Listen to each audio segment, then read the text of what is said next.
Laurie Simmons here with me in Studio Q. Hello, nice to meet you. Thank you so much. It's Thank a you for pleasure to being meet here. you. I want to talk about your latest work, but let's just go back first. You have been taking pictures of dolls among several subjects for over 30 years. Where did this fascination with photographing dolls first come about?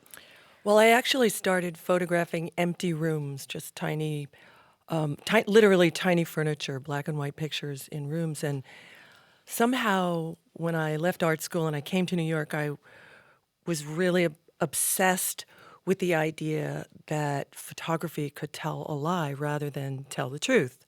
So when I was setting up these tiny rooms, this was my first work, my first black and white work. I thought, well, maybe people would think that they were life-size rooms. And art, I've always been drawn to artifice, having been raised on Walt Disney and the first generation to be sort of babysat by the television. So a kind of, I wouldn't say comic book culture, but fantasy image culture was very, very, a very, very comfortable place for me to operate. So one day, I'd been discarding all the dolls, and one day I just grabbed a doll and threw it into the picture to see what it would feel like. And that sort of started that kind of language for me. What did it feel like? I mean, what was it about It felt embarrassing, actually, because I was trying, I was in New York, I was in my 20s, I was trying to be a tough girl artist, I was trying to work in a man's art world. And I thought, this is really embarrassing. This is like child's play. This is like girl play. And then the first show I had in New York at Artispace in 1979, I wanted to exhibit the empty rooms, and the director of Artispace at the time, Helene Weiner, said, "No, you have to show the dolls." And that sort of started my public appearance as the photographer of dolls. And it's so interesting because that's your public appearance. Most people would assume, well, here's Laurie Simmons, artist who loves dolls. You don't particularly like dolls. No, I mean, I wasn't like, I was pretty much what we called then a tomboy, and I now realized I had intense ADD, ADHD, so the idea of sitting still and dressing a doll, I could, cut the hair off, cut the heads off, throw the clothes around, but there was no kind of focused doll play for me. Does that change? Do you like dolls more? No. No. No, I mean, not in, I'm drawn to all kinds of figures, and I'm drawn to artifice, and I'm drawn to the idea of a stand-in for a human, for a woman.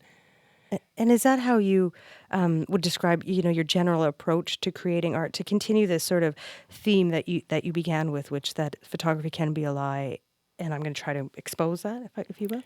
I think that I've come to feel that artifice can represent a kind of hyper-reality. Like when something is artificially composed or set up or is a kind of stand-in for reality, you'll tend to look at it again. You'll tend to ask questions about the image and the message. And I think I've always been sort of grounded in that idea and that place, with my work. Your work's been described as being able to transform photography's propensity to objectify people, especially women, into a sustained critique of the medium. I'm always uncomfortable with the word critique because I feel like I work in a very, this might sound corny, but in a very sincere and honest way. And I feel like my early dollhouse pictures in particular were written about as though they were critique of the woman in the household, perhaps being held captive there. And I think what I was thinking about much more were the kinds of ads that I saw in Life and Look magazine and the kind of memories that I had of my own mother, who didn't seem particularly unhappy in her role. I think what I'm speaking to much more is this kind of whitewashed idea of post-World War II America, what it looked like, and how it was so important that the surface of everything be so spotless and clean and beautiful. And particularly in suburbia where I grew up, there's a dark underside everywhere, but it was so, looks were totally important, like what you wore, the car you drove, what you ate, how you composed yourself, how you comported yourself. So I think that's what the pictures speak to rather than a kind of a blazing critique of the American housewife. I want to talk about your latest work because it centers on a different culture, on Japanese cosplay, the practice of kigurumi. Am I saying that right? Kigurumi, yeah. Kigurumi. If I'm saying it right. Okay, okay. Well, we'll just go with that. What drew you to this subculture? First, just explain it to people, and then what drew it to you? Well, and this is something, again, I'd like to say that I'm not a participant, I'm a tourist, and I'm an image scavenger. So seeing Japanese kids engaged in cosplay just appealed to me, imagistically. Japan is a never-ending source of inspiration for me. I went there the first time in 2009, and just for a little bit of background, I found a life-size love doll, which was actually a sex doll, but I bought one because it was so beautifully articulated and so beautiful to look at, but I dressed it and moved it through the rooms of a house and actually used my house as a life-size dollhouse. That introduction to a kind of Japanese imagery and Japanese culture led me to go to Japan again and try to think about what might be another body of work. And I realized that there were cosplayers that were dressing up as stuffed animals, as dolls, and kind of walking around the world in costume. This was amazing to me because I thought after all these years I could actually photograph a doll that could stand up on its own, move around, take command. Right. And from there it was just actually going down this rabbit hole of discovering costumes and masks and people who made masks, and finally ending up ordering masks from some cosplayer in Russia. I don't know who he is or how old he is, but we would buy this mask on Etsy or online, and it would arrive several months later, and that's how it worked. As you turned your home into a dollhouse, you work from your home. Your studio doubles as a, and people, may have a little bit of an insight into your space from your daughter's film Tiny Furniture, her breakthrough feature that was set in your Tribeca apartment. You in that work, you played this brittle artist mom. That's true. You don't seem very brittle to me. I mean, what was it like to be in front of the camera rather than behind it, being directed by your kid, no less? What was that like? Well, I think part of that character's brittleness was my self-consciousness at actually having to act, because I don't know, it's easier to act, to be a little more uptight, because I was uptight when I was portraying this character. That's number one. And number two, every time I did get a little bit softer or my character became a little bit more loving, Lena would sort of like slap me back and say, "No, Mom, that's not who you are." So she created this character, this Siri character, and a few of my friends were really upset because they said, that's not who you are. You're not that person. You're more generous. You're a loving mother, blah, blah, blah, whatever. But, hey, that's movies. That's movies. Your daughters grew up sort of in the art world, and Grace is a poet, right? No, she is not. Oh, she's not a poet. She's just graduated college. She does love to write, but she's kind of an activist now and finding her own way, finding her own voice. Poetry was her high school thing. Okay. She's kind of been moved stuck on with that, yes. Okay, Grace is not a poet. Yeah. But like from delusional downtown divas for Tiny Furniture to Girls, which you've also guest starred in, it seems that this world that your daughters grew up with, especially Lena, because of you, has provided so much inspiration for her, both satirical and serious. To what extent do you think your daughter gets the artist right in her work? Well, that's actually one of my pet subjects or ideas, because I feel like no one gets the artist right. And no one gets the art world really right. It's a place, it's a subtle place. It's got its own ecology, its own rules.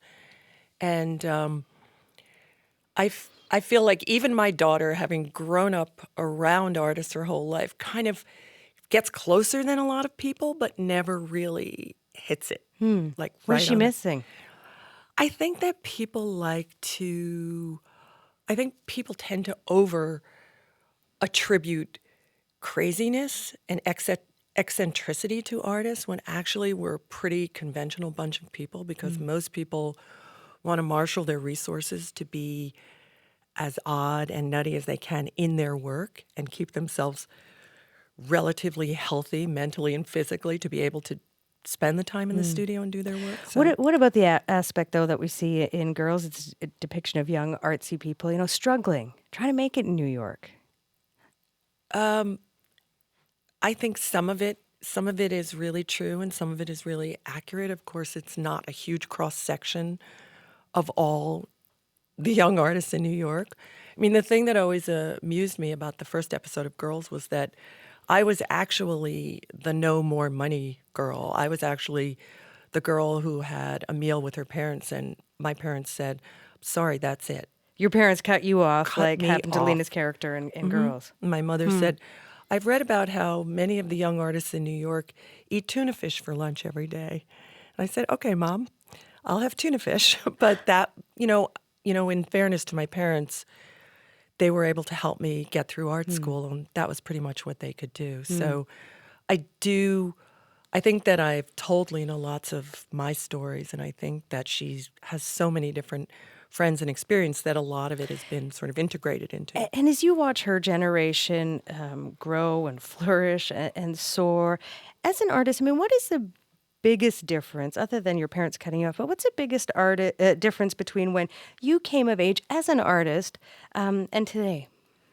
I think that the decision to be an artist, which I identified myself as an artist at a very young age, and I think that it was always a kind of rebellious, renegade, anti-establishment, whatever avant-garde, whatever the words were we used then, it was a position one would take.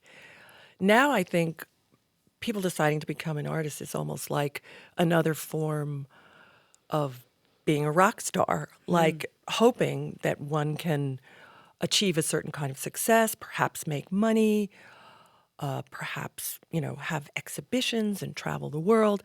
It's kind of the same with being a chef now. It's a very glamorous job. It wasn't when I was young. So I often wonder what I would want to be growing up, being a kind of rebel in the suburbs, feeling really out of place. Like, what would I be now? Because you don't think you'd be an artist? I don't know. I actually don't know, because it seems like society has decided that it's okay to be an artist, that you're no longer the black sheep of society. You're no longer the crazy one, the one that's going to do something unpredictable and nutty. But I do think, that said, that the desire to make things, the desire to produce something, the desire to create is something that you really can't fight back at, You are going to create, you're doing another feature film. You're directing it, is that right? My first, yeah. Right, okay. It's called My Art. It's You called play My the Art. lead. I do. This is a really challenging and crazy process for me, but pretty much the most exciting thing that I'm working on. And it did grow out of this idea that number one, nobody represents artists truly and honestly, and also nobody, I can't say blanketly nobody, but Hollywood has a tough time with women characters around my age. The world has a tough time with women That's not characters just around Hollywood, my age. yeah. So I feel like if I could just kill two birds with one stone and give an honest representation of an artist and of a woman around my age, and do it in one movie. It's not too much of a challenge, but It's a pretty big one. yeah, it's a pretty big one. It's wonderful meeting you. Thank you for your Oh, work and thank you. for challenging and pushing boundaries. Appreciate it very much. It's a pleasure.